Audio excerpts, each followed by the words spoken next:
Direct এই মাসের বেতন দিয়েছিস? হ্যাঁ স্যার দিয়ে দিয়েছি, পরের মাসেরও দিয়ে দিয়েছি। Very good. মোহাম্মদ তুই দিয়েছিস? স্যার আমার বাকি আছে। আচ্ছা ঠিক আছে, যাই তুই বল 1 আর 1 যোগ করলে কত হয়? স্যার 2। Very good. আর মোহাম্মদ তুই বল 86, 90 আর 1.5 লাখ যোগ করলে কত হয়?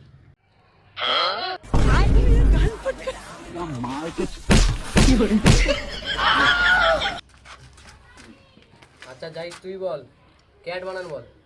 CAT cat. খুব ভালো। এবার তুই বল ডিগ্রি ডম ডম ইয়েস ইয়েস। জয় জিগরি ডম।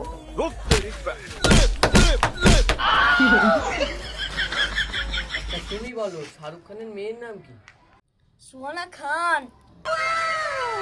এই হলো ছাত্র। এবার তুই বল পানিপথের প্রথম বিশ্বযুদ্ধ যে জয়লাভ করেছিল তার নানার নাম কি?